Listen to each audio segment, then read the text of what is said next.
Bismillahirrahmanirrahim. Sing ketok iki ganjarane akeh.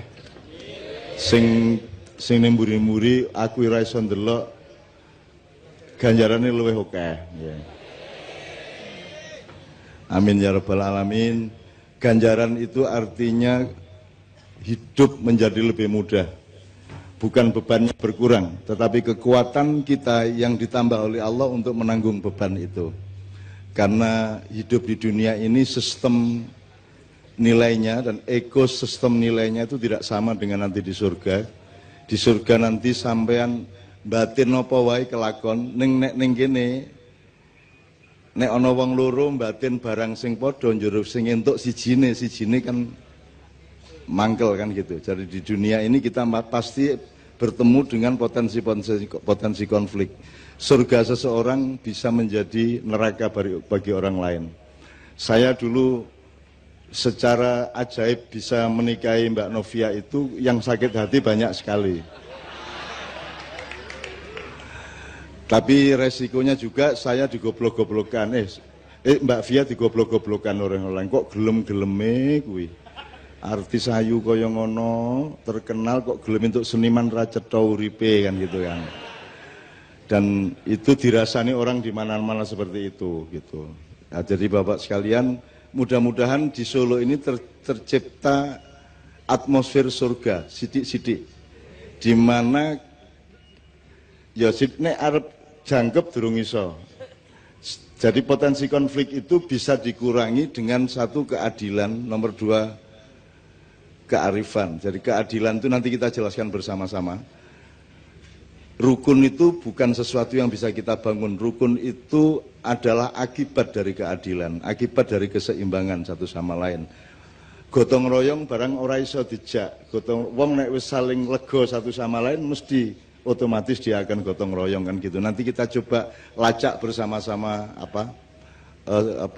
kronologi ilmunya dikit-dikit saiso-isone. Sambil nanti saya minta penegasan dari para tokoh agama yang berbeda-beda, kan pasti beliau punya stabilo dan punya landasan yang sama sebenarnya tentang persatuan manusia, tentang kesatuan alam semesta dan seterusnya, termasuk Pak Muzamil. Nanti saya minta mengemukakan ayat-ayatnya yang saya Bismillahirrahmanirrahim. Sekarang saya ingin mendoakan mudah-mudahan semua yang hadir di sini oleh Tuhan besok pagi diberi kejutan. Diberi kejutan berupa sesuatu yang semula belum begitu yakin menjadi lebih yakin. Proyek yang belum jelas besok pagi jelas. Pekerjaan yang selama ini kurang berkah besok mulai berkah gitu ya. Dodolan kok ora cetha-cetha payu apa ora sesuk mulai payu gitu ya. Sing ngurung entuk jodoh bengi iki langsung wis entuk. Nah sing terakhir iki amine banter banget iki. Nek kepeksane urung entuk ya wis golek cagak-cagak apa wedhus kono. Oke, bismillah, saya mendoakan Bapak-bapak, sahabat-sahabat saya dari berbagai macam agama di dalam Islam itu ada tradisi namanya sholawat. Sholawat itu adalah menyatakan cinta kepada Nabi Muhammad. Terus itu juga doa supaya Allah memberkahi Nabi Muhammad. Terus nanti teman-teman dari agama lain bingung, lu gimana wong nabinya aja masih minta didoakan. Bagaimana mungkin umatnya bisa beres, wong nabinya aja masih minta didoakan. Sebenarnya yang terjadi adalah cinta segitiga. Jadi kalau saya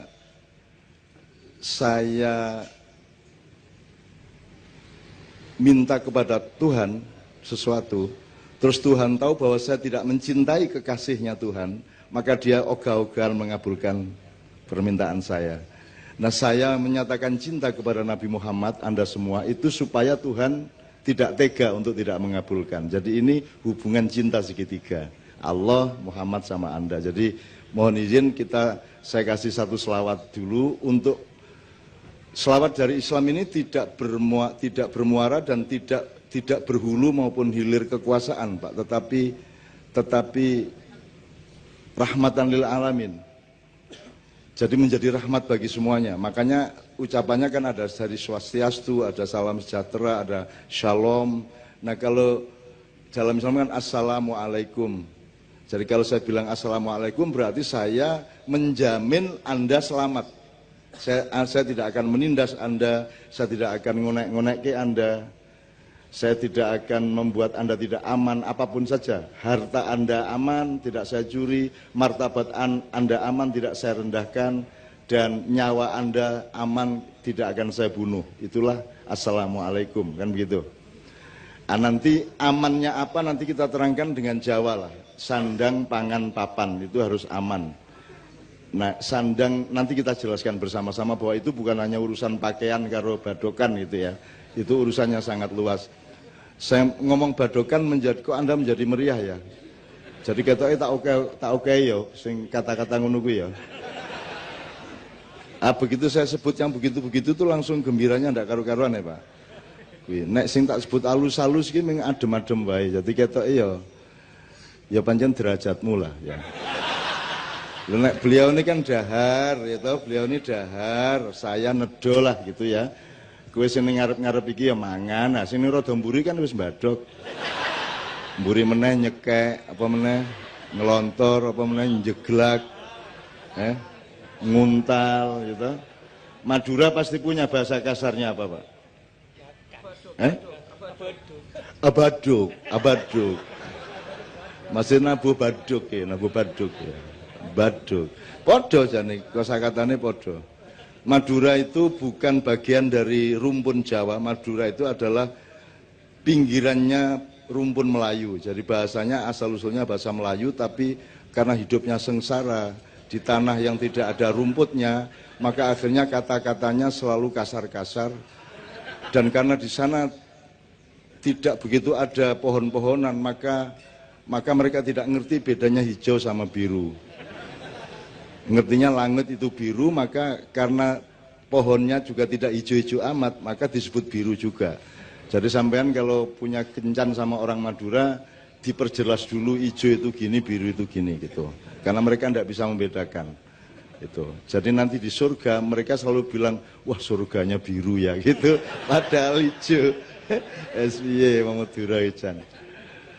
Ya serapopo, tapi itu kekasih saya lah. Orang Madura itu kekasih saya, kekasihnya Allah, kekasihnya Nabi Muhammad gitu. Loh kok Nabi Muhammad bareng ngasih wong Madura? Mungkin saja utlubul ilma walau bisin itu karpisin itu janjane ya Madura mungkin ya. Hubungannya apa ya orang ngerti, mungkin aku menurut. Ke bismillah, jadi saya mohon satu selawat. Kemudian kita nyanyikan, saya minta Mbak Fia, Mas Imam, Mas Doni, Mas Islamianto dan Mbak Nia untuk membawakan satu nomor yang lama tidak dibawakan, satu medley. Ada lagu dari bermacam-macam latar belakang gitu. Enevo ya, Evenio ya. Oke, bismillah.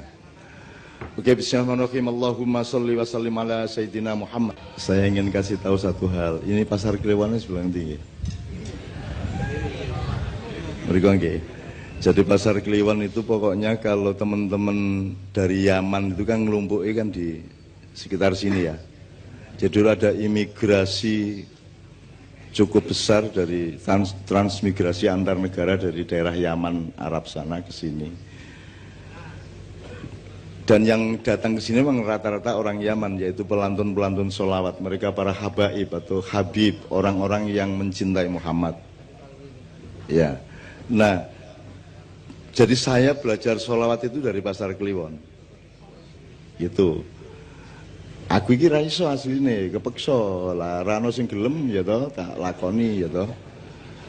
Kabeh do rawani ngetokke sholawat ning musolane dhewe, akhirnya aku nang ndi tak gawa ben wae do diarani desa ya pancen desa, arep ngopo kowe aku jen desa ngono. Nah, setelah saya umumkan terus saya ajak Mas Haddad semuanya. Ya sampai sekarang ada Habib Syekh segala macam, akhirnya kan selawat diterima di seluruh Indonesia dan seterusnya. Nah, teks atau buku atau kumpulan puisi yang indah yang berjudul Simtudur itu Simtuduror ya, itu dari Yaman ditransfer ke sini oleh cucu penulisnya, oleh putranya. Nah, Habib Elwi. Gini Mas Zamil, sampean sing jelas sama Mas Zamil. Timbangan aku di trombol terus iki. Jadi gimana ceritanya Simtud Duror ini, Pak Muzamil? Ya, Simtud Duror itu kan ditulis oleh Habib Ali bin Muhammad bin Husain Al-Habsyi, yang beliau itu tinggalnya di Siwun di Yaman, dan itu langsung dituntun oleh Nabi Muhammad SAW beliau.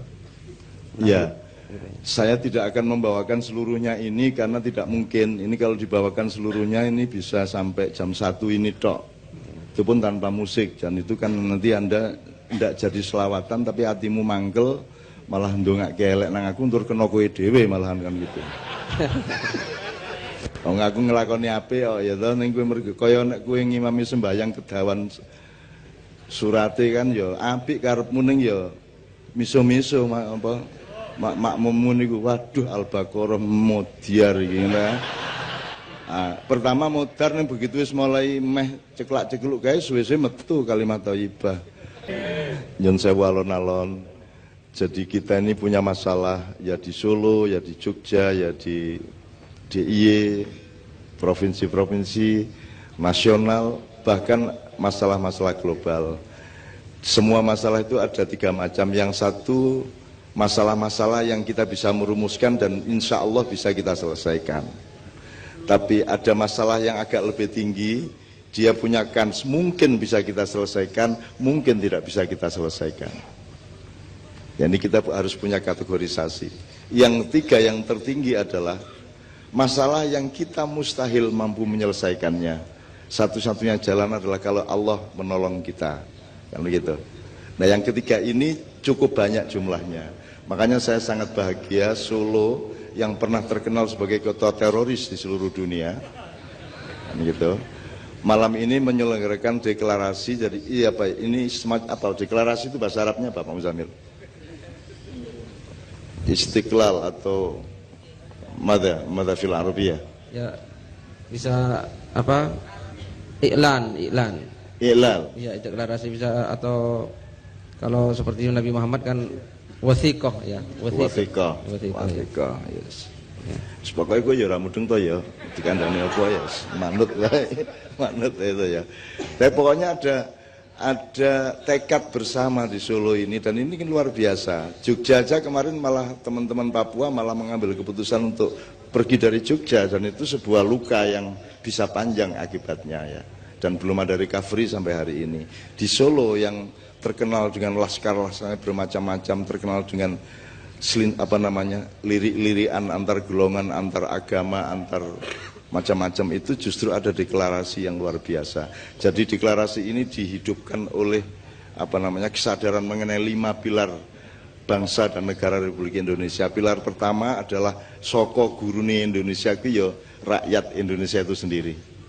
Jadi syaratnya negara di tanah air itu ada rakyat. Jadi itu pilar 1.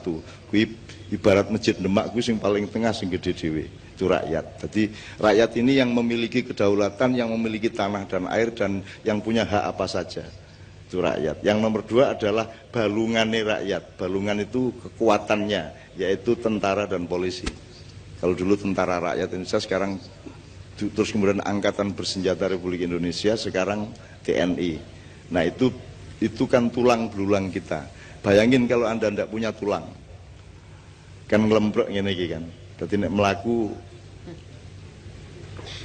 SB, makanya hidup itu harus ada tulang belulang, dan kita harus punya tentara, kita harus punya polisi, kita harus punya kekuatan-kekuatan yang menegakkan badan kita kan gitu. Itu kedua. Yang ketiga, akalnya. Pilar yang bernama akal sehat, yaitu intelektualitas kita, yaitu kaum cendekiawan, para kesatria gitu ya.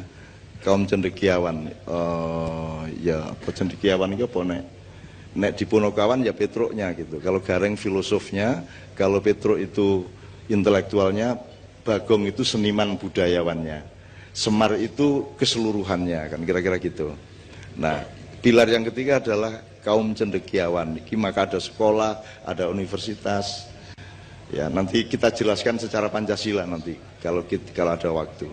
Pilar yang keempat adalah kekuatan adat dan kebudayaan. Solo ki beda karo Yojo. Aja njur Solo padha karo Yojo. Ya pancen Solo ki beda karo Yojo. Blangkone ya siji Mendul, siji Trepes kuwi Aja njur demi perdamaian terus digawe separuh-separuh.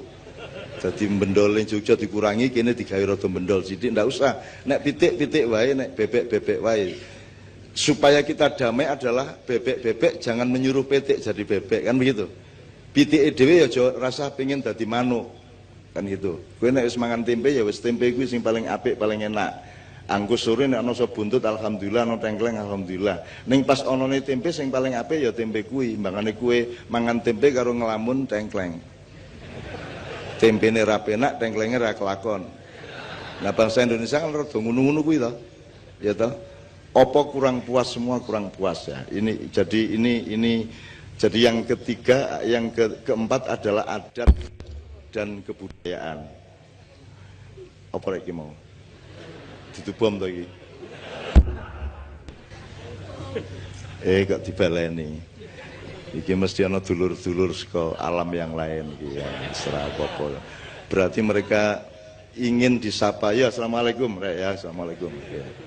Mereka ingin disapa karena jangan lupa tanah Indonesia terutama Pulau Jawa ini dihuni bersama, tidak hanya manusia tapi juga makhluk-makhluk Allah yang lain.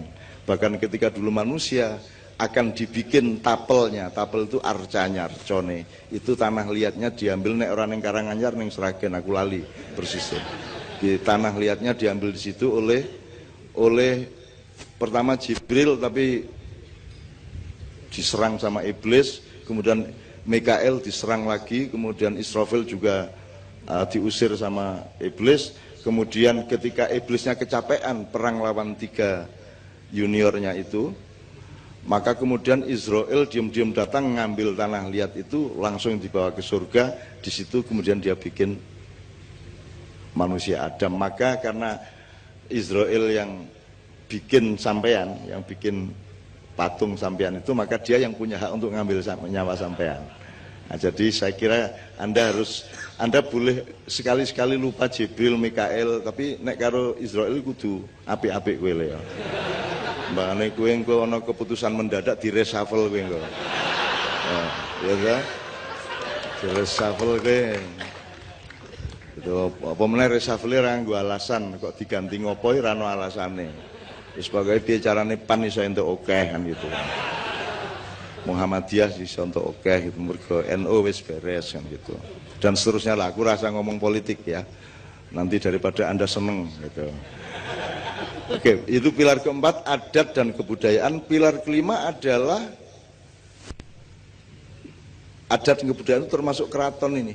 Ini kekuatan kita dan kita belum punya bentuk negara yang tepat sekarang ini. Kita ini negara republik tidak menghormati orang tua kita. Kita tidak bisa menempatkan keraton Solo ditaruh di mana, keraton Jogja itu letaknya di mana dalam proses kesadaran bernegara kita kan gitu. Sementara semua negara Eropa itu pakai kerajaannya. Ya Inggris, Denmark, Spanyol, semuanya kerajaannya dipakai, kita enggak. Kini republik pure, orang nganggo ngurmati apa jenenge leluhur gitu.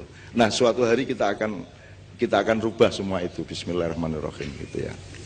Mbuh sapa sing nglakoni aku ora ngerti. Sebagai suatu hari akan ada perubahan atas pertolongan Tuhan supaya cetha keseimbangan Indonesia itu terus mbiyen iki. Indonesia iki dudu barang anyar. Indonesia iki barang sing terus biyen-biyen kae dinekno yang dulu itu. Dari konstitusinya, filosofinya sampai formula kenegaraannya dan seterusnya. Nah, itu yang keempat. Yang kelima adalah agama dan spiritualitas.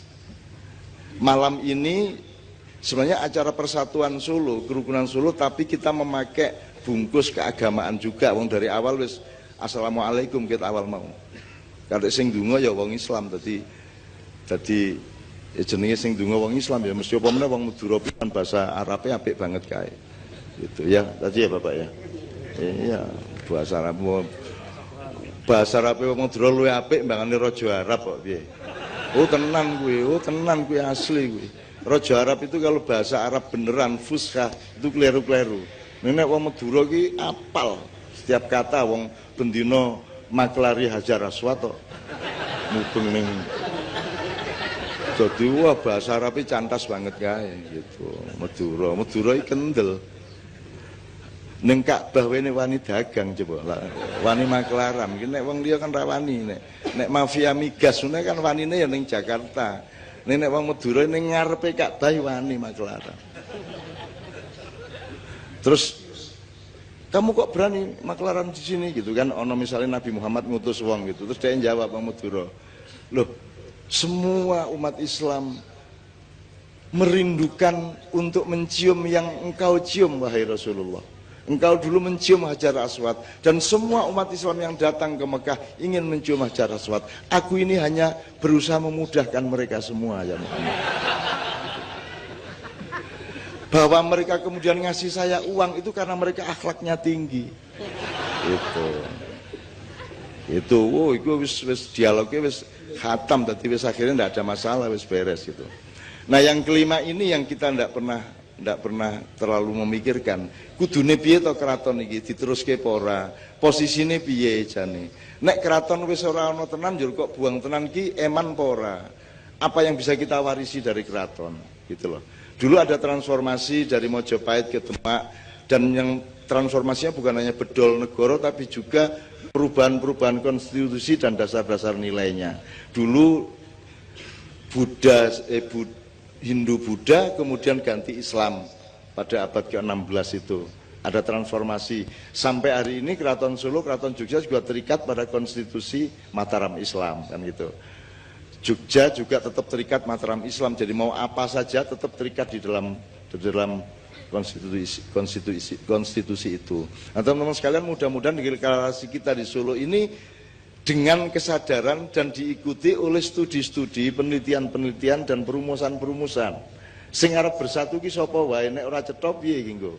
Kan nek arep gawe gaduh-gaduh kudu cetha kubise. Kubise kudu kubis. Kecambahe kudu kecambah, nggih mboten napa melih. Kentange kudu kentang, aja njur kentang-kentangan. Aja kecambah, aja tuge-tugean. Karena sekarang ini kan tidak penting ayam bener apa tidak, yang penting rasa ayam sekarang. Gitu mboten. Yang penting rasa ayam. Gitu. Enggak penting mengamalkan Quran atau tidak, yang penting apal. Kan gitu kan? Kan begitu sekarang yang terjadi. Jadi Islam ini diterapkan juga, saya kira agama-agama lain pandek pada level simbolik kultural gitu loh. Jadi terlalu mengandalkan sing tok moto, kasat moto gitu. Jadi sing penting ki kupluan kaya Pak Muzamil, kaya Cak Nun gawe. Syukur-syukur baduke ireng kan gitu. Anak baduke kurang ireng berarti sembayangi kurang suwe kan gitu. Terus ora ana watune ki ning klosone kan gitu. Gitu. Jadi Rasulullah berjanji besok-besok kalian akan bercengkerama dan bersenda gurau dalam kenikmatan Allah di telaga Haud, gitu kan. Terus sebagian umat bertanya kepada Nabi Muhammad, ya Rasulullah, bagaimana engkau tahu itu umatmu atau bukan? Terus ada kalimat jawaban, simahum fi wujuhim min athari sujud. Ada tanda di wajahnya yang menunjukkan bahwa dia itu rajin bersujud, kira-kira gitu ya. Nah, supaya ketorong nek ketemu Nabi Muhammad kene piye carane ireng. Begitu Nabi Muhammad langsung ini. Nah.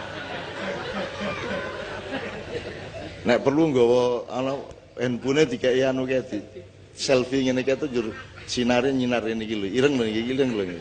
Umat jenengan lho kula niki gitu. Gitu. Oke. Jadi 5 pilar itu mudah-mudahan menjadi kesadaran dan itu harus kita cari. Saya kira ada banyak yang harus kita benahi di negara kita ini, Bapak-bapak. Termasuk hubungan antar agama, karena tidak ada kok orang bertengkar karena agama, itu aslinya tidak ada. Tidak ada mergo kowe Kristen aku Islam ya ora dikerengan ya ora ono jane. Mergo kowe wong Solo aku wong Yogyakarta kerengan ya ora ono kejaba bal-balan. Nek bal-balan wis ora peduli menang kalah, sing penting kerengane kan gitu kan. Itu kan Bu Brojo Musti, Bu nek kene apa jenenge? Pasopati Bu apa nek bal-balan itu memang itu makhluk asing lah, makhluk aneh lah. Wani numpak dhuwure sepur wong 200 dhuwur gerbong wani kok. Kuwi kan malaikat kowe dol metoko lho iki piye to iki menungso iki. Tur ora njur gocekan tegang kae ora njur cekelan di pinggir gerbong ya ndak ya ming mecingkrang kae karo ngerokok ngono kaya ora ana apa-apa kae. Ini betul-betul makhluk luar biasa di Pulau Jawa ini, luar biasa. Terutama yang sepak bola itu. Dari situ teman-teman sekalian, saya akan pelan-pelan. Sebenarnya saya mengambil judul malam hari ini itu keseimbangan. Jadi hidup itu keseimbangan. Nek filsafati keadilan. Jadi bentrok itu tidak karena kamu Islam saya Kristen, tidak karena kamu orang Solo saya orang Yojo, tidak karena kamu cerek ijo tok orang yang mergo kuwi. Asline awake dhewe iki bentrok iki mergo ana sing ora jujur. Nggih mboten? Ana sing ora adil, ana sing geragas, ngoten gitu. Ana sing memanipulasi, ana sing nyolongan gitu loh kan. Ana sing menikam dari belakang, ada yang curang gitu-gitu itu. Jadi sebenarnya ada yang merusak keseimbangan di antara manusia. Maksud saya keseimbangan itu gini loh.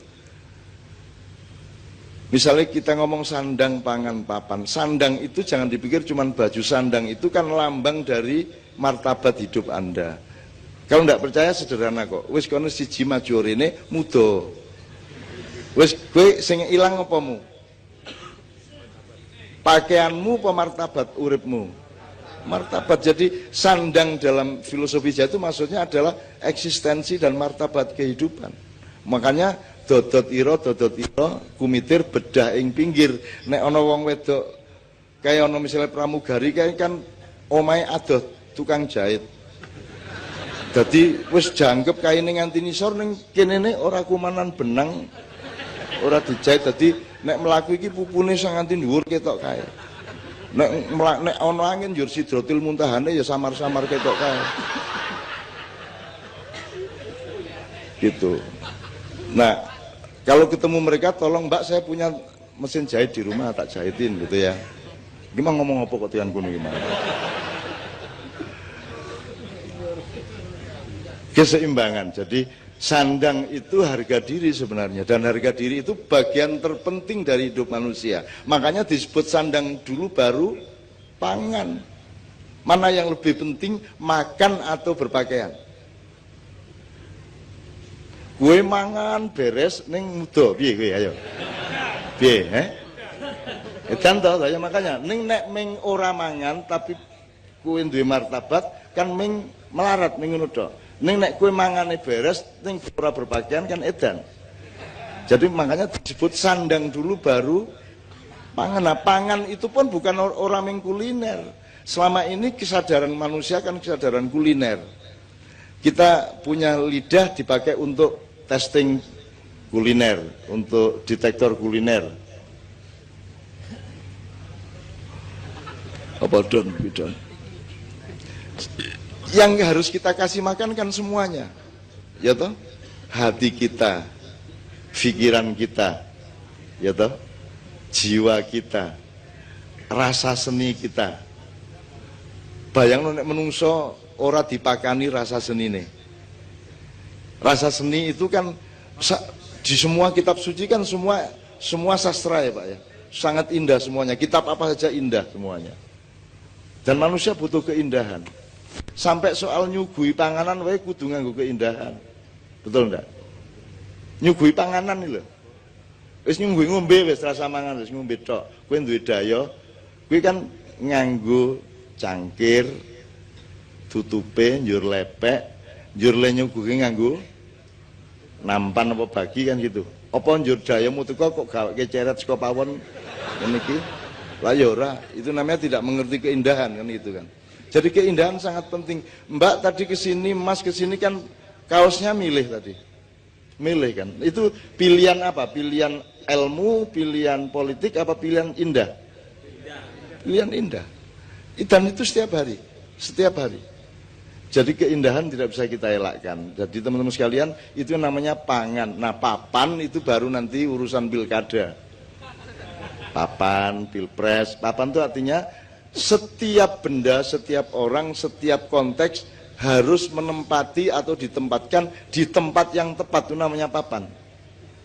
Irung kuwi dadi irung kalau letak di situ, Mas. Betul enggak, Mas? Goblok iki dadi martabate ono. Nek tak salah iki kene, kuwi wae kudu ngene iki, Mas. Nek tak kenek ngene, kowe wis ora percaya aku. Ya lah, Mas. Wis piye wis, aku mau munggah kono terus ngene kita iringke apa takane ngene kan wis edan to kuwi. Jadi itu namanya papan, jelas ya. Jadi kelihatannya sandang pangan papan seolah-olah masalah fisik, enggak. Fisiknya, jasadnya, materinya paling pol 10%, yang 90% itu rohania. Papan rohaniamu namanya dalam Islam makom atau makomat. Kan begitu. Semua ada tempatnya masing-masing. Ini cocoknya di mana, ini nek cara Jawa niki empan papan gitu. Empan papan ya. Atau bahasa modernnya proporsional. Itu kalau bahasa Arabnya apa Pak? Wat usai'in fi mahallihi. Wat usai'in fi mahallihi. Wat usai'in fi mahallihi. Mahallihi. Mahal itu tempat ya, wadah. Ya. Wadah, oke. Oke Pak Muzamil, saya langsung shortcut sedikit sebelum kita teruskan. Saya mohon nanti Bapak, tapi sebelum itu saya akan kasih lagu dulu dari Mbak Novia, Mas Imam, dan lain-lain. Setelah itu kita ngobrol bareng. Saya tanya dulu ini sampai jam berapa? Yo Pak, sampean ndonga Pak, iki ngragas kabeh to Pak. Ana sing subuh barang kula.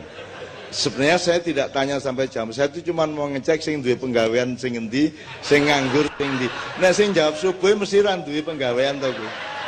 Kan gitu. Aku jawab kok acara nganti subuh mesti penganggur iki cacah iki kan gitu. Pak Muzamil, kemarin di Padang Bulan di Jombang, bulan kemarin kan kita menafsirkan beberapa ayat. Salah satunya adalah apa namanya gini. Pertanyaannya gini. Apakah kalau orang berbuat baik itu untuk diterima Tuhan dia harus beragama Islam dulu apa tidak? Kemarin jawabannya tidak. Karena ada 2 ayat yang menyatakan tentang itu. Satu, firman Allah dalam Al-Qur'an, kuntum khaira ummatin ukhrijat lidnas ta'muruna bil ma'ruf wa tanhauna 'anil munkar wa tu'minuna billah. Jadi Allah berfirman, kuntum khaira ummatin, kamu itu sebaik-baik umat, ta'muruna bil ma'ruf, satu, kamu memerintahkan kebaikan, wa tanhauna 'anil munkar, dan mencegah yang buruk, keburukan, kemungkaran. Tu'minuna billahnya ditaruh belakangan oleh Allah, dan kamu beriman kepada Allah. Berarti karena ditaruh nomor 3, orang berbuat baik tidak harus Islam dulu, gitu ya. Jadi perbuatan baik itu mandiri. Baik adalah baik. Ya, begitu. Apapun identitasnya, gitu ya. Sampai nulung wong ya nulung wong, ya baiknya terletak pada nulungnya itu, tidak pada identitas atau KTP-nya, gitu kan. Gitu ya. Nek ini tidak berlaku Pak Muzamil, kowe nek motormu kepleset njur ditulung wong, kowe takon sik, jenengan muslim mboten kok nulung kula. Wah mboten kula Kristenan, ora rasa nulung kowe. Ora ana gunane kowe nulung aku ngono ya, kira-kira. Gitu. Utawa nek ana wong tiba njur kowe sing arep nulung, kowe takon sik, kowe Islam apa Kristen? Islam kula. NU apa Muhammadiyah? Kowe gak ISIS kowe ngono kae. Kowe nganti mudar ra kok tolong nek kok tolong ngono. Engko NU sapa? NU Gus Dur apa NU Muhaimin? Kowe ditamu kowe Gus Durian apa NU garis lurus apa NU pelengkang-pelengkung apa? Kowe Muhammadiyah Syafi'iyah apa Muhammadiyah Malikiyah? Nek Syafi'iyah orang ngerokok, mergo Pak Syafi'i Marif ora tau ngerokok. Nek Muhammadiyah Malikiyah kuwi ngerokok terus mergo Pak Malik Fajar ora tau leran ngerokoke. Aku sing endi? Aku nek kowe takon ngono kuwi untuk menolong orang, kita sibuk dengan identitasnya, maka selak gegarotak wonge kan gitu. Oke. Ayat yang kedua apa Pak Muzamil? Ayat yang kedua dalam surat Al-Baqarah 62, A'udzubillahi minasyaitonirrajim, innalladzina amanu walladzina hadu wan nasara was-sabiina man amana billahi wal yaumil akhir wa amila sholihan falahum ajruhum inda rabbihim wala khaufun alaihim wala hum yahzanun. Gitu ya. Innalladzina amanu, sungguhnya orang-orang yang beriman, walladzina hadu, dan orang-orang yang menganut agama Yahudi, wan nasara, dan orang-orang Nasrani, was-sabiina, dan orang-orang sabiin. Orang sabiin itu yang tidak Islam, tidak Yahudi, dan tidak Nasrani, gitu ya. Jadi dalam tafsir disebut orang yang pokoknya percaya adanya Tuhan, gitu ya. Man amana billahi wal yawmil akhir, siapa yang beriman kepada Allah, baik Islam, Yahudi, Nasrani dan Sabi'in, barang siapa yang beriman kepada Allah wa amila sholihan dan melakukan kebaikan, falahum ajruhum inda rabbihim, maka bagi mereka pahala mereka, wala khaufun alaihim walahum yahzanun, dan mereka tidak akan punya rasa takut dan punya rasa sedih dunia dan akhirat. Begitu. Jadi sangat jelas ya, teman beragama Kristen berbuat baik sama Allah, falahum ajruhum inda rabbihim, ya, sama Allah dikasih ajar. Ajar itu ya reward ya, apa, penghargaan atau pahala atau ganjaran dan seterusnya. Bahkan jelas ini ayatnya. Jelas. Jadi sampean berbuat baik aja. Makanya setiap agama outputnya kan akhlak. Outputnya akhlak. Sholatnya itu, ibadahnya itu alat, itu dapurnya kan gitu. Tapi warungnya itu akhlak yang baik tadi kan gitu. Kon dari kue aja sibuk ning dapur wae. Gitu. Dapurnya tetap kudu resik, kudu apik, kudu tertib. Tapi yang dilihat orang kan duduk pawon nih. Yang dilihat orang adalah warungnya kan begitu. Nah warungnya kudu ada panganan yang sehat dan enak. Jadi mudah-mudahan ini memperkuat deklarasi pada malam hari ini, gitu kan. Soalnya kan nanti kan orang kok orang Islam kok berdamai sama Kristen bagaimana? Nah Rasulullah itu gimana kira-kira, Pak Muzamil? Nabi Muhammad itu punya pembantu masih anak-anak Yahudi, dan sampai akhir hayatnya Yahudi tidak dipaksa oleh Rasulullah untuk masuk Islam. Anak itu. Nek kepengen kaya Rasulullah golek pembantu Yahudi ya. Rasulullah kalau dia teladan toleransi atau tidak? Teladan toleransi, buktinya dia punya pembantu, dibiarkan tidak dipaksa, beliau tetap menjalankan Islam, pembantunya Yahudi. Ya oleh Rasulullah dibiarkan saja. Sampai satu ketika, nah ini bukan karena dipaksa, anak ini sakit. Pulang ke rumahnya dijenguk oleh Rasulullah SAW. Nah pada saat sakit itu Rasulullah datang, terus dia ingin masuk Islam atas kesadaran sendiri. Terus oleh Rasul dirembuk sama orang tuanya, gimana ini anakmu mau masuk Islam? Ternyata orang tuanya setuju. Orang tuanya bilang, ati Abul Qasim, taati, manutlah kamu kepada Abul Qasim. Nah kesadaran sendiri, bukan karena dipaksa oleh Rasulullah. Jadi selama bertahun-tahun dia Yahudi dan tinggal serumah dengan Rasulullah. Ini kan mana ada toleransi seperti ini, gitu ya. Itu saya kira nggak ada seperti beliau. Kalau sekarang pakai konstitusi kekhalifahan Rasulullah, kenabian dan risalahnya Rasulullah. Rasulullah kan mengatakan innama bu'istu liutammima makarimal akhlak. Jadi Rasulullah itu disuruh kerja keras itu untuk memperbaiki akhlak.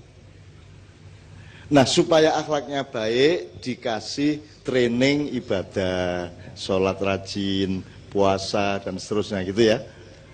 Nah puasa itu menurut saya ibadah yang sangat unik ya Pak Muzamil ya. Karena kalau orang sholat bisa kelihatan, bisa direkam, kalau orang puasa bisa di video apa tidak. Yang bisa di video bukone kan itu. Tapi kalau orang puasa di video kan tidak bisa. Tidak bisa ya. Paling rahasia, ibadah paling rahasia. Anda tahu nggak bapak Anda puasa atau tidak tuh ngerti persis nggak? Atau anakmu poso pora ngerti? Lah orang ngerti toh. Makanya puasa itu kalau saya mengibaratkan, kalau orang sholat itu katakanlah di halaman rumahnya Tuhan, gitu ya. Kalau orang naik haji itu boleh masuk rumah. Tapi kalau orang puasa itu Anda berada di kamar pribadinya Allah. Karena Allah mengatakan puasamu untukku, gitu ya Pak Muzamil ya. Illa sauma fa innahu li. Kullu amal ibni Adam lahu illa saum atau illa siyam gitu ya. Apa saja ibadahmu itu untukmu kecuali puasa. Jadi sebenarnya puasa itu sangat tinggi, sangat menggembirakan, sangat menawarkan berkah, sehingga kalau kita mau bikin hari raya seharusnya hari raya itu ya puasa itu. Jadi mulai tahun depan kalau bisa begitu masuk Ramadan kita hari raya. Yang kita rayakan tuh Ramadannya itu, karena kita sedang deket-deketnya sama Allah. Kita di kamar pribadinya Allah. Nah, selama ini yang dirayakan kan begitu selesai Ramadan, hari raya. Apa sebabnya mergo? Yes, wis entuk mbadok kan gitu kan. Terus hari raya kan gitu. Kita ngono kan. Jadi Idul Futur ya, bukan Idul Fitri ya. Kan? Idul Futur. Idul Futur kembali makan kan gitu. Lho nek asline kan sing dirayakan kan sing ampuh to, sing top to. Nah, itu puasa. Mana mungkin kita bisa toleran rukun kalau tidak saling berpuasa. Berpuasa itu artinya mengerti batasnya. Kue ra entuk ngonekke aja ngonekke, kue cukup semene wae. Kue aja ngetokke kue sugih di depan tanggamu sing melarat banget kan gitu. Dan seterusnya, pokoknya menahan diri, menahan nafsu segala macam. Itu semua adalah puasa. Dan puasa sangat penting. Oke Bapak sekalian, sebelum saya mohon ke Bapak-bapak untuk satu persatu, panitia saya mohon untuk memberi untuk memandu siapa di antara Bapak-bapak yang akan urut-urutannya dan seterusnya. Saya mohon untuk dipandu oleh salah seorang panitia atau dua orang, tidak apa-apa. Sebelumnya supaya pangannya jangkep ya. Jadi iki mau wikir wis rada suwe iki mau mikire ya. Ikine wis dikai panganan, saiki ikine dikai panganan. Nah, untuk iki apa arep Jawa, apa arep Barat, apa arep semau-maumu.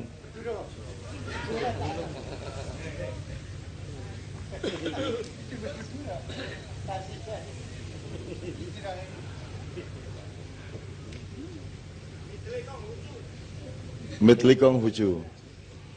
Kuwi iso. Anek mengusul wae ya gampang. Sing nglakoni iki kowe iki ya. Mitlikong huju sing kepriye coba kuwi lak. Iku lak PR ki sesuk tak gawe aku. Mitlikong huju, oke, besok kita.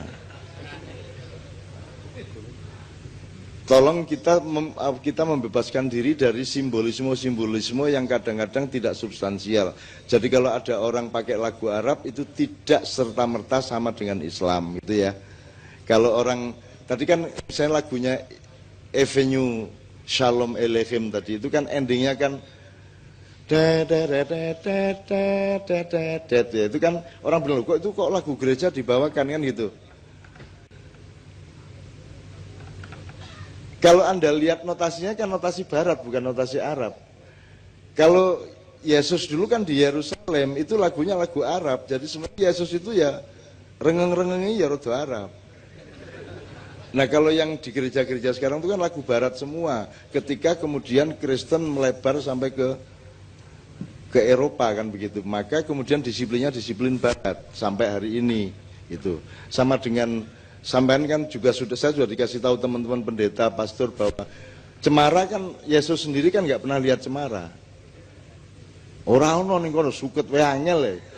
Oh, itu kok cemara gitu. Jadi itu cemara itu sebenarnya itu ijtihad, itu hasil ijtihad. Itu muamalah kalau dalam Islam itu hasil muamalah gitu loh. Jadi kayak tempat ibadahnya namanya masjid itu agama. Tapi gentengnya lah budaya toh ya. Ini guys, kue sholat Jumat kudu nutupi aurat, itu agamanya di situ, nilai agamanya. Ning nutupi aurat pi kok wujudke nganggo kaos karo sarung, itu budaya, betul enggak? Asaiki budaya entuk pora dalam beragama. Nek ra entuk budaya berarti diganti alam. Ya, kan banyak orang yang mempersoalkan budaya itu haram. Berarti kowe nek sembahyang nganggo belara. Kok ubel-ubel ngene-ngene gitu. Apik banget kowe, nyenengke. Jadi budaya itu tidak bisa kita elakkan karena kita hidup itu pasti melakukan budaya, kan gitu. Pari ya ditutu kan gitu. Setelah ditutu diliwet kan begitu. Setelah diliwet kasih sayur, itu semua budaya. Nek budaya lain tuh berarti mangan pari. Berarti jaran kepang gue. Jaran kepang mangan pari gitu. Kelambi abang? Sing marai ya. Nikah kae.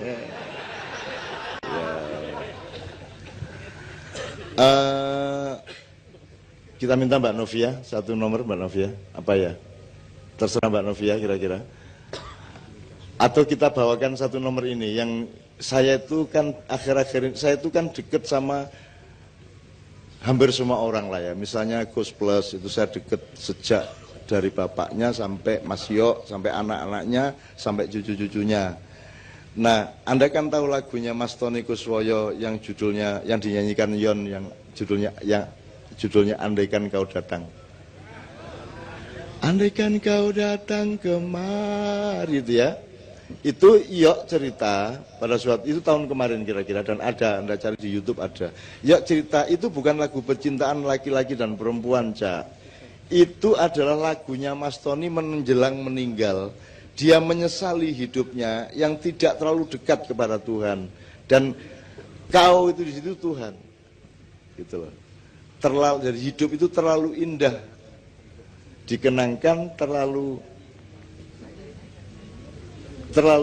indah dilupakan, terlalu sedih untuk dikenang. Ya, itu ya. Jadi yang dimaksud di situ Tuhan. Jadi dia takut nanti sesudah mati kalau ketemu Tuhan terus ngomong piye aku iki. Andaikan kau datang kemari kembali, terus jawaban apa yang kan ku beri, gitu ya. Adakah yang ku temui untuk kita kembali lagi. Itu artinya mbok entuk ora aku urip baleni remedi apa hair awengi kokean nang silir ya, gitu kan, upamane lo ya, upamane mbok kula dikasih second chance lah, ke kesempatan kedua gitu. Saya mohon kepada teman panitia untuk ikut bersama saya membagi share ya, membagi peluang ini, kesempatan ini untuk berbagi kedamaian, berbagi toleransi, berbagi kasih sayang.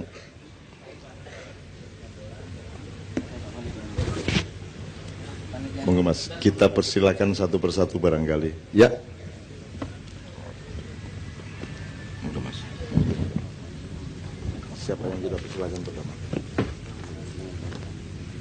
Ya, yang dilaksanakan di kota Pekalongan itu kerjasama Menteri Pertahanan Bapak Arya Miza Aryakutu bersama ulama ahli Thariqah Al-Mu'tabarah An-Nahdiyah yang dipimpin oleh Maulana Sayyid Habib Lutfi bin Muhammad bin Yahya Pekalongan. Dari sini yang berangkat 8 personil dari pengurus dan anggota Jatman, Jam'iyah Ahli Thariqah Al-Mu'tabarah An-Nahdiyah, dan juga dari pondok pesantren 1, sehingga 8 itu datang ke menghadiri konferensi internasional ulama sedunia yang dihadiri oleh 49 negara, termasuk dari Amerika juga hadir ulamanya, dari Inggris juga. Nah, di situ yang dibicarakan seperti yang kita laksanakan malam ini. Maksudnya di situ adalah membela negara masing-masing, termasuk kalau malam ini di Surakarta ini dalam rangka juga membela Surakarta, umat Islam dan umat yang lain dari berbagai agama yang ada di Surakarta. Sehingga deklarasi tadi itu disampaikan bersama oleh masyarakat dan tokoh agama di Surakarta yang disampaikan Bapak Kapolresta. Di Pekalongan kemarin selama 4 hari itu, konferensi itu diantaranya menekankan bagaimana toleransi antara umat beragama. Karena terjadinya bom bunuh diri di berbagai negara, termasuk di Iran, di Syria, dan kita saksikan semua, termasuk di Surakarta, yang sebelum hari raya itu kecil. Itu karena memang tidak adanya toleransi. Jadi para ulama yang hadir ke Pekalongan itu menyampaikan diantaranya yang harus kita masyarakatkan, kita sosialisasikan adalah tasamuh antara kita semua, bainana wa bainakum, bainana wa bainahum, bainan nas, sedunia harus toleransi. Makanya acara malam ini adalah judulnya adalah Surakarta Dukung Toleransi. Kota berseri, kota solawat, kota toleransi. Ini adalah intinya membela kota Surakarta. Kalau Indonesia membela negara Indonesia. Saya kira itu sebagai oleh-oleh dari tokoh agama khususnya dari Islam yang ikut dalam konferensi internasional yang dilaksanakan di Pekalongan berkaitan dengan acara malam ini. Jadi kita semua di sini seperti apa yang dikatakan Bapak Kapolresta tadi harus menjaga Surakarta ini menjadi daerah yang aman, damai, tidak ada letupan-letupan kayak kemarin sebelum hari raya itu. Kita harus lawan semua kalau ada seperti itu dan kita jaga betul dan kita tolak kalau ada orang yang mau merusak tatanan kita bermasyarakat dan bernegara. Saya kira itu. Assalamualaikum warahmatullahi wabarakatuh.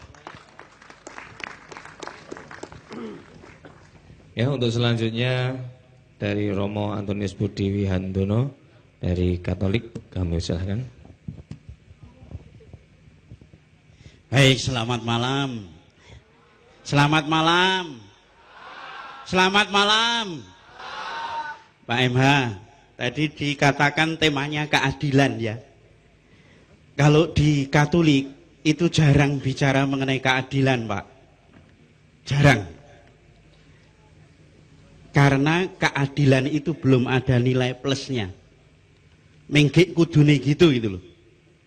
Menggek kudune ngono pancen. Nek aku ngresnani wong tuaku ya pancen kudune ngono kuwi. Tapi masalahnya di Indonesia ini untuk sampai ke keadilan saja tidak bisa. Banyak yang tidak bisa. Bahkan walaupun demikian orang Indonesia dikatakan paling bahagia. Arti penjarawe dadah guyu itu ya. Arti penjarawe dadah guyu, nek orang-orang asing itu tutupi, isin. Nek wong Indonesia arti penjara saya dadah itu. Ya, seneng misalnya ya. Seneng gitu ya. Kalau gereja Katolik itu bicaranya bukan keadilan tetapi kemurahan hati. Kemurahan hati itu lebih keadilan. Dengan murah hati itu orang berbuat lebih. Dan kalau belajar dari Isa Al-Masih itu yang menjadi utama itu hidupnya selalu digerakkan belas kasih, itu jadi dasar.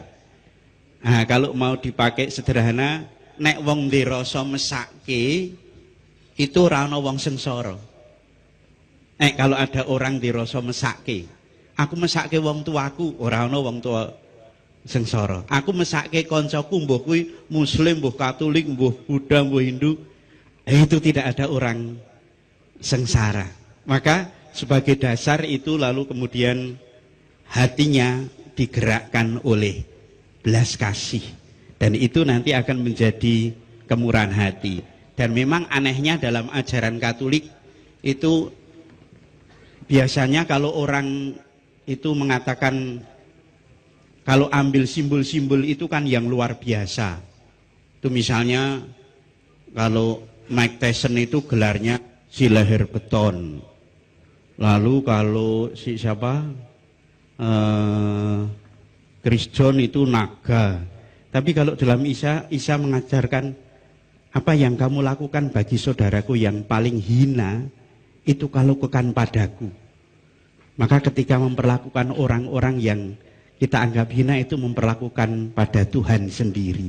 Nah, ini hanya bisa dengan gerakan cinta kasih, belas kasih. Maka kalau di Solo ini juga didasari dengan gerakan pertama belas kasih, di situ tidak akan ada hal-hal yang buruk. Demikian dari saya. Terima kasih. Terima kasih Romo. Selanjutnya Pendeta Anton Karundeng dari Kristen, kami persilahkan.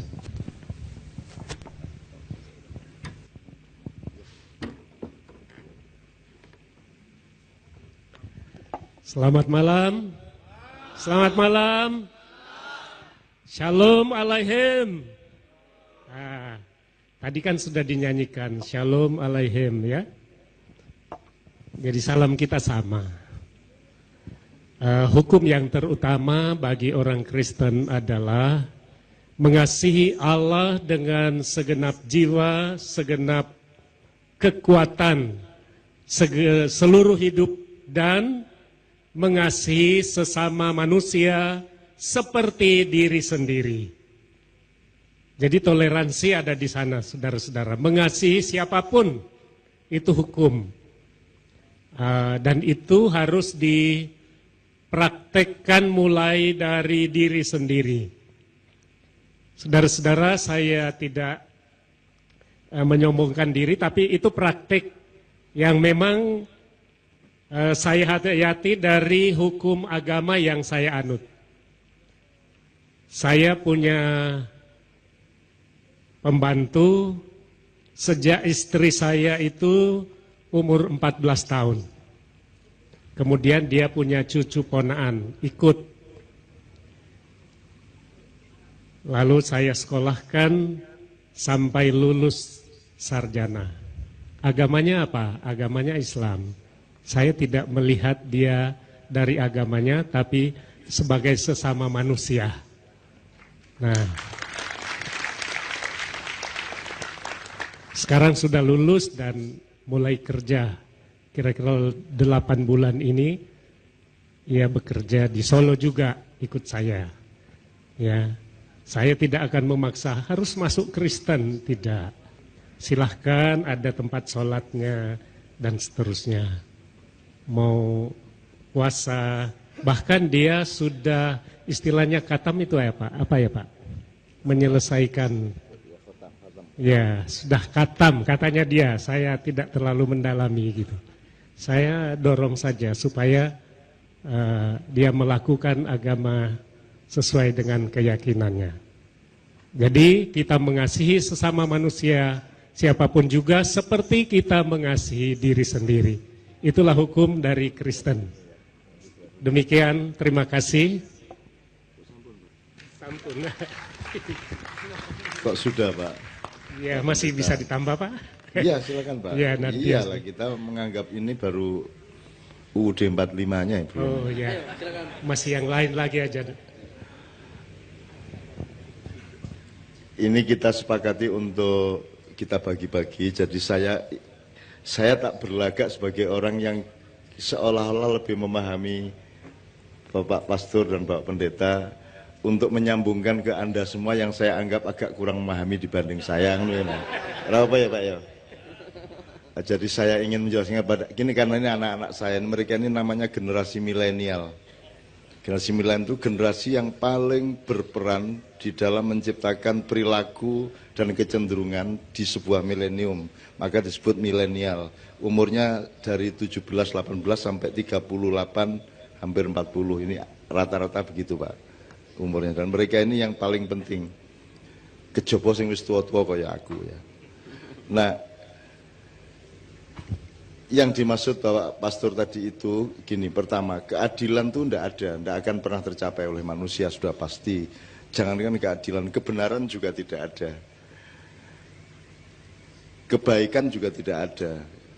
Kalau sejati, kalau yang kita lakukan itu hanya menuju kebenaran, menuju kebaikan, menuju keadilan. Jadi yang dinilai pada manusia adalah perjuangannya menuju gawang atau goal keadilan itu.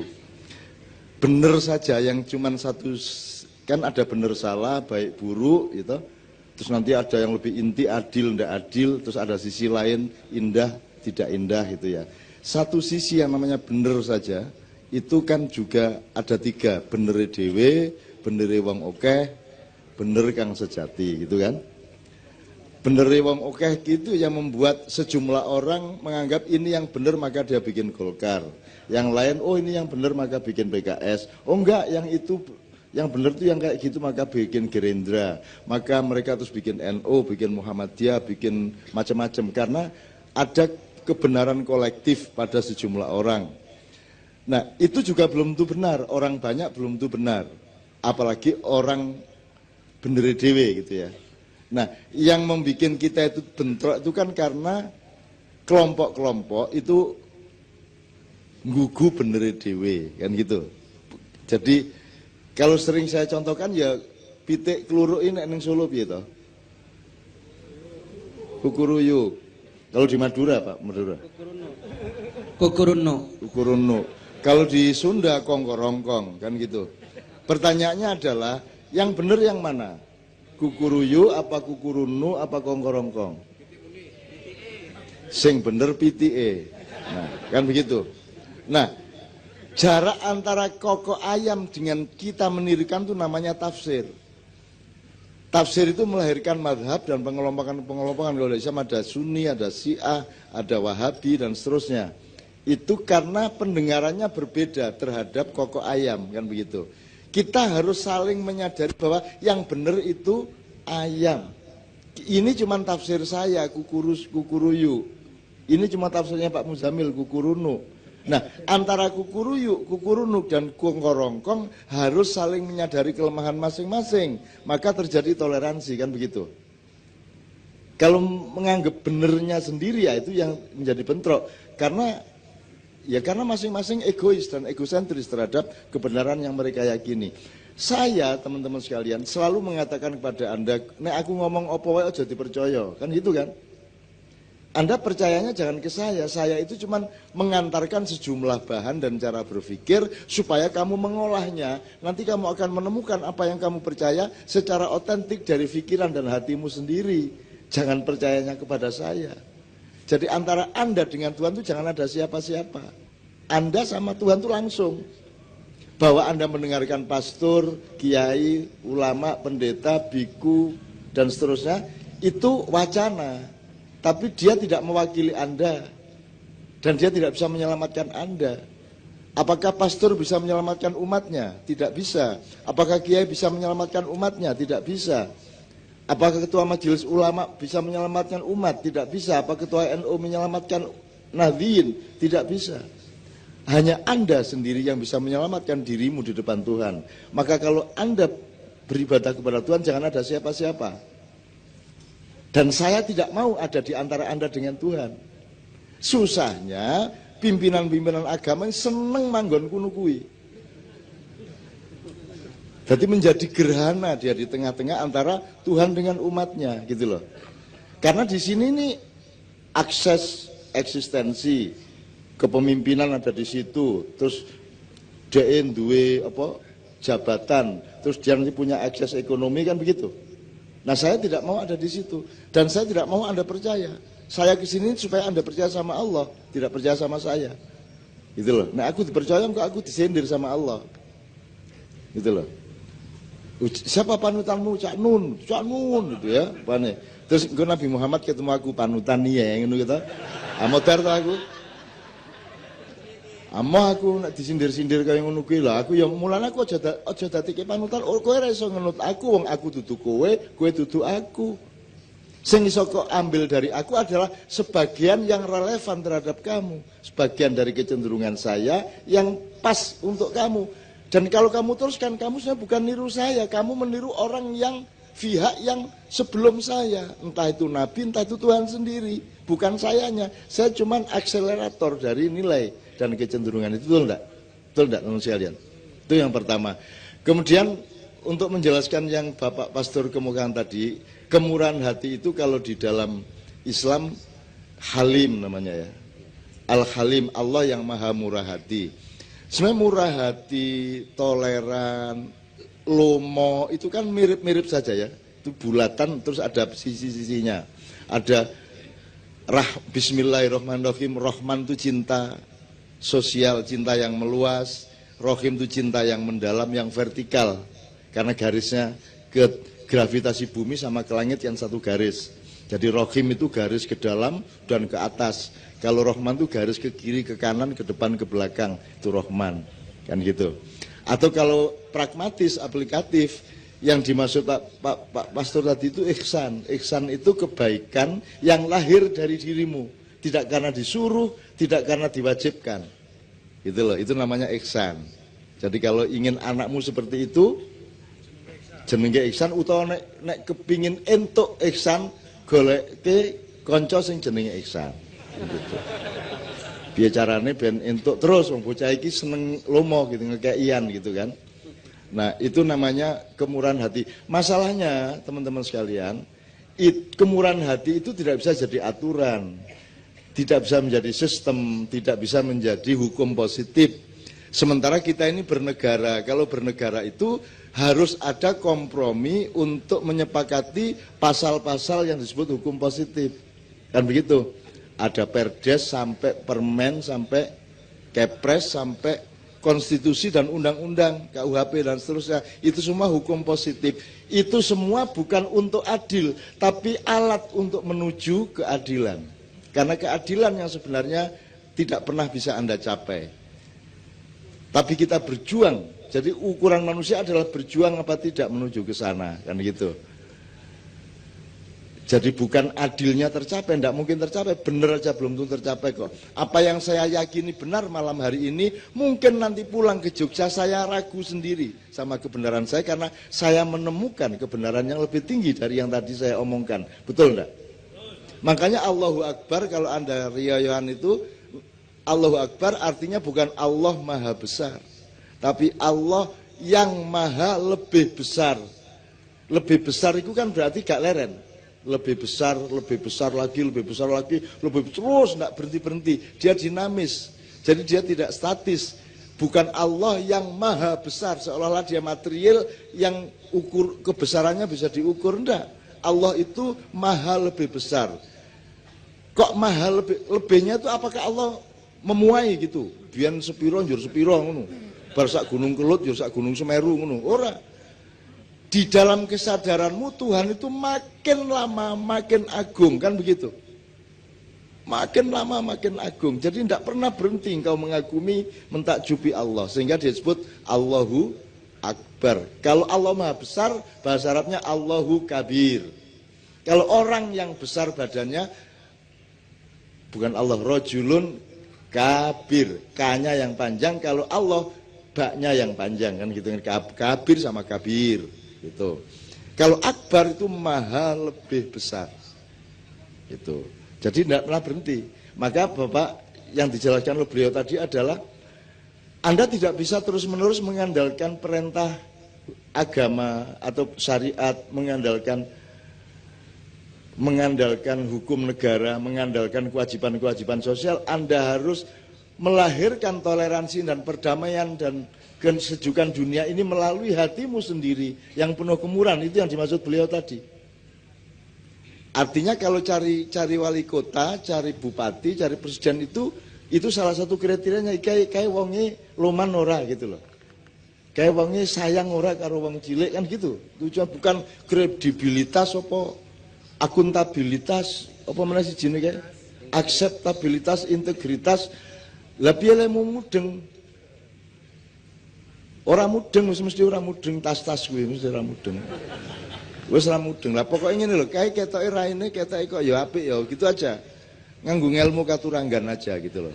Gitu loh sebenarnya. Oke ya teman sekalian, paham ya yang bisa beliau adalah betapa pentingnya manusia mengolah dirinya untuk punya output murah hati di tengah sistem yang tidak bisa dijamin, di tengah hukum yang sangat relatif, di tengah Yesika salah apa tidak akan kebingungan. Ya, di tengah begitu banyak kasus-kasus nasional yang tidak jelas posisi hukumnya, gitu ya. Di tengah reshuffle yang tidak jelas alasannya apa kok dia diganti dan alasannya apa kok dia yang menggantikan, begitu. Semua tidak ada alasannya. Nah, andalan sementara di antara kita adalah kemurahan hati. Beliau tadi menganjurkan, ya nek ngono antar kelompok beragama di Solo ini nek iso menomorsatukan kemurahan hati. Kan begitu. Kalau mengandalkan perjanjian atau mengandalkan hukum-hukum positif, hukum positif itu rendah derajatnya. Misalnya orang mencuri dihukum, kan begitu. Dia tidak, hukum itu tidak ngerti mencuri karena apa, tidak peduli. Yang penting kue nyolong. Bahkan sekarang orang belum menteror sudah disebut teroris. Durung ngapa-ngapa kue. Wis dicap teroris terus dihukum dan boleh dibunuh. Ini terjadi tidak hanya di Indonesia tapi secara internasional. Kan tidak boleh mengadili identitas, Pak. Tidak boleh kini ngecap oh kue PKI ndur tak hukum ra iso. Kue kafir tak hukum ra iso. Nek kowe mateni wong lagi dihukum, kowe nyolong dihukum. Yang dihukum itu perbuatannya, meskipun yang mengalami hukuman adalah pelakunya. Tetapi titik hukuman itu berdasar perilakunya, bukan berdasar identitasnya. Sekarang kan identitas sudah diadili. Ini dicurigai kelompoknya Santoso digerebek. Kan begitu. Lah terus piye nek ngene iki? Nek ngene aku iso ngarani kowe iki sesat iki, sesat. Terus dhek duwe kanca-kanca iki sak anake sesat kabeh. Terus nanti saya hukum Anda, enggak bisa dong. Jadi hukum positif itu lemah. Apalagi hukum positif yang subjektif seperti itu. Itu ono sekolah diarani teroris gitu kan, sak piturute. Nah, teman-teman sekalian, malam ini kita mendapat penyadaran dari beliau bahwa wis ojo mengandalkan banyak hal di luar dirimu. Andalkanlah kemurahan hatimu sendiri kepada sesama manusia. Ngoten nggih? Ngomong nggih? Akan gitu kira-kira. Ngerti toh aku, makane kowe ya toh. Lumayan lho. Monggo aku ora tau melu misal lho, nek aku ngerti yo.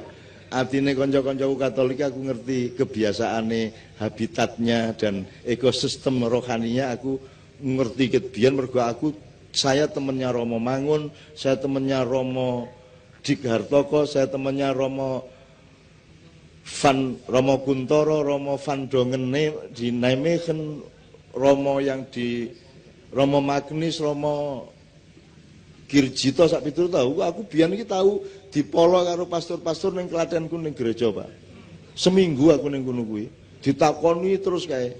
Jadi aku ijen musuh pendeta semono kae, pastor semono kae. Ning ya dikai nggon sembayang gitu. Jadi saya di situ sendirian dan pokoknya saya jadi orang Islam sendirian hidup di situ. Saya sesi tiap hari gitu, berhari-hari itu. Dan saya hafal sama teman-teman itu gitu. Dan aku koncone. Dan aku sering ganggu-ganggu. Jadi ketika Romo Mangun dulu masih sugeng, itu pernah kami diskusi di LIPI. Romo Mangun ngomong apik banget ya, terus setelah itu dan aku ngomong, saudara jangan percaya sama Romo Mangun. Nah, Romo Mangun itu ala itu politik itu. Romo Mangun itu sebenarnya diem-diem dia punya proyek. Dan itu dia itu membiayai banyak kristenisasi di Indonesia. Romo Mangun kan pucet. Biaya iki ainun iki ngono kan. Pucet iki. Wah, aku tenang kae. Jangan percaya sama beliau. Beliau ini punya rumah makan sedunia. Ngono aku. Nek ora percaya kae delokon gambare kae. Lak persis Romo Mangun kae soalé. Kolonel Sanders kae lho. Kuwi persis Romo Mangun. Wah, yo asu bajingan wae. Dinesone aku. Lah aku meng geguyon, saya kan kalau enggak bisa guyon enggak sedulur ya Mas ya, enggak sedulur gitu loh. Karena saya guyon sama beliau-beliau semua, konco-konco kabeh aku dolanan apa jenenge guyon kaya ngono dan guyon kuwi kadang-kadang ya kenemenen jenenge wong ora duwe jabatan ya ora apa-apa ta ora macam-macam ya. Ora duwe jabatan, ora duwe posisi, ora papane ra cetha, pangane ya sok-sok ana sok-sok ora ana. Nek ming apa jenenge sandange sing cetha kan gitu kan. Oke, teman-teman sekalian, kita satu nomor lagi kemudian kita teruskan bapak-bapak dari agama-agama yang lain gitu ya. Satu nomor ini saya minta seperti biasanya Mas Doni sama Mas Imam. Kemudian nanti kita teruskan Mbak Novia lagi, Mbak Nia dan seterusnya. Nyun sewu. Ini persembahan khusus untuk bapak-bapak. Ini Kiai Kanjeng ini memperjuangkan titik adil. Jadi ojo Jawa tok ning ya ojo Barat tok ning ya ojo Arab tok. Kabeh iki nek iso dikai porsi yang seimbang dan menuju keadilan satu sama lain, kira-kira gitu. Bahasanya kalau di daerah Merapi, Jawane digawa, Arabe digarap, Barate diruwat, kira-kira gitu kan ya. Ora apa-apa karo wong Barat ya ora apa-apa ning diruwat sik. Arab ora apa-apa mlebu ning digarap sik. Aja njur kowe dadi wong Arab, kowe iki wong Jawa ya. Kowe iki cublak-cublak suweng, siapa apake. Kowe dudu wong Arab. Akeh ya dudu wong Jawa. Dan Anda jadi orang Jawa itu yang mewajibkan adalah Allah, yang mentakdirkan adalah Allah, dan kita harus taat. Kowe gelem ora gelem kuwi dikasih dogma oleh Allah. Anda jadi Anda itu kan dogma. Iso kok nyang ora? Iso kok nyang ora? Kowe iki kowe iso kok nyang ora? Mboten to, berarti kuwi dogma. Dan itu takdir, wis ora iso kok bantah, kowe menyerah wae. Alhamdulillah.